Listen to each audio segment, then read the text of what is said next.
some pace here. There's going to be some openings. This is not a great defensive team. In the bottom third are the Charlotte Hornets, so you can attack them, play fast, and go right at them. Go right at the basket. Sixers coming off that big win in Cleveland on Wednesday night. That won 6 in a row, 7 of their last 8 as Embiid wins the tip. Hornets, meanwhile, have lost their last 3.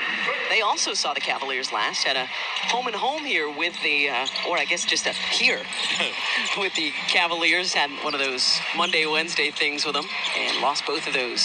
Harden to Embiid for the first bucket of the night.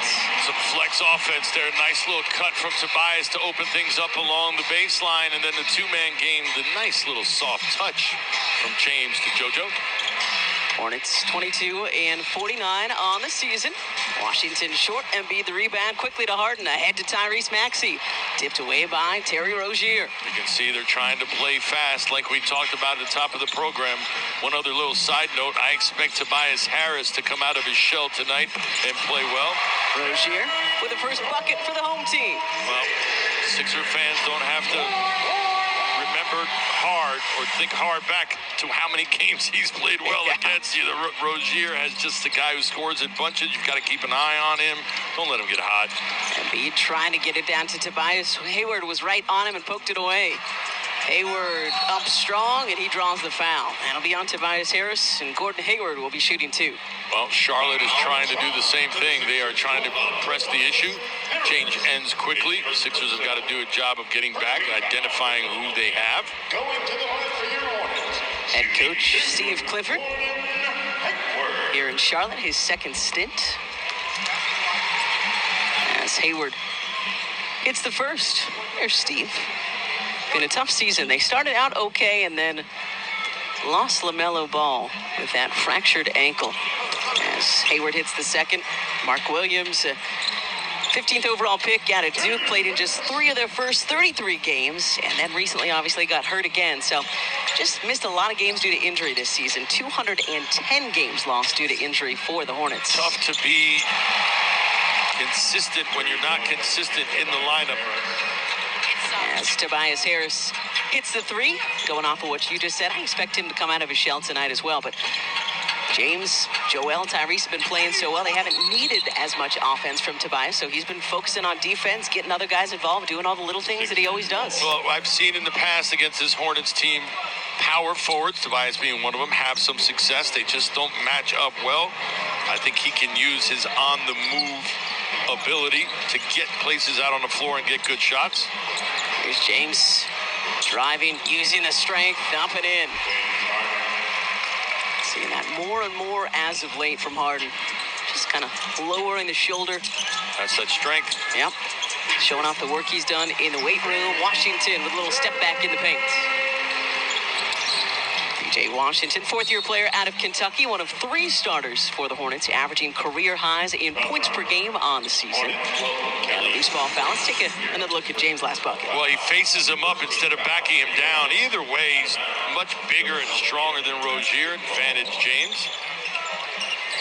Harden had 19 points, 16 assists, and 9 rebounds in the Sixers' December win over these Hornets. Again, lost the opener of the regular season series here in November. Hayward stepped back good, but didn't have Harden or Tyrese Maxey or Joel Embiid in that contest. Well, again, they were depleted, but give the Hornets credit because they did not also play down to their opponent. They stayed up for the game and played good basketball and came up on top. Sixers have to do the same. Embiid looking down low to Harris. Oubre was right there. Embiid straight on triple. Too strong. Rozier the rebound.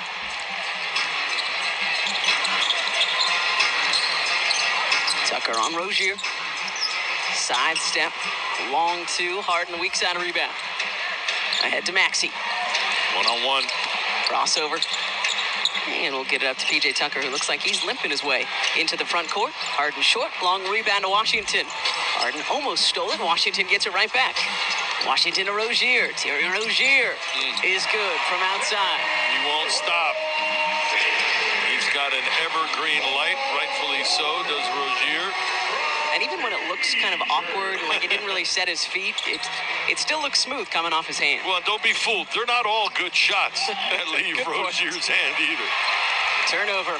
Oubre to Hayward. Hayward back to Rozier. Same spot as the last one. Different results. Good work by Maxey. Get in there and battle with Washington for the rebound. Harris putting his head down. Decides to pull it back out. Turns, jump stop, and gets the roll. So 5 quick ones in this first quarter tonight for Tobias Harris. Doing a good job of taking what the defense gives him, right? Attacking those gaps in between defenders. Oubre from the corner, and he'll draw the foul. And I believe that's going to be number 2 on Tobias Harris. So good start offensively, but frustrating on the defensive end. Well, and he's the last guy from his perspective that you want to be fouling right now because you got it going. You do not want to be taking yourself out. Here's Toby seeing an advantage over Oubre, a little bit taller, stronger, goes right at the defender. And it is indeed foul on Tobias Harris. So frustrated, walk back to the Sixers bench as George Niang gets set to check in for him. Frustrated because he seems to have finally gotten it going, and you want to flourish, right? You want to thrive in those scenarios when the matchup favors you, and he just took yourself out of the game. Here comes George Niang. He's been shooting very well as of late. Had that big 3 to put the Sixers in front going into the fourth quarter Wednesday in Cleveland. 15 for his last 27 from 3 is George's last 6 games. Just one more point about Tobias, not trying to belabor it, but it's one of the few times where it's okay to be selfish as a player. Yeah. In that case, being selfish actually helps your team. Why? Because you're balling and you're, more important, out on the floor. Behind the back, Harden to Joe. Fakes one way, comes back the other. Quick up for Nick Richards. Embiid wanted the goaltend, not going to get it. Back to him it goes. Joel too strong off the window. I don't know if it was goaltending or not, but what an impressive effort by Richards. Wow. And that's why they're excited about this guy. Case in point, and then Tucker steps in front of his pass to Washington. Just don't ask him to pass. But he is great on the defensive end. Harden, finger roll. Sixers taking advantage of that miscue down the other end. But yeah, that was the one player that Eric Collins, play-by-play for Hornets TV, mentioned before the game, because obviously it's been a very frustrating season for Charlotte. Oubre, no. Embiid, the rebound, but he just said number 4, Nick Richards, the 30-year player out of Kentucky, played his 1 year in Kentucky with Tyrese Maxey. He was there for a couple more in Lexington than Tyrese, but George, quick pull from the corner, and he was fouled by P.J. Washington. I know that benefits us, but man, that's a late call. So George will be shooting free throws when we come back. Ladies and gentlemen, the National Basketball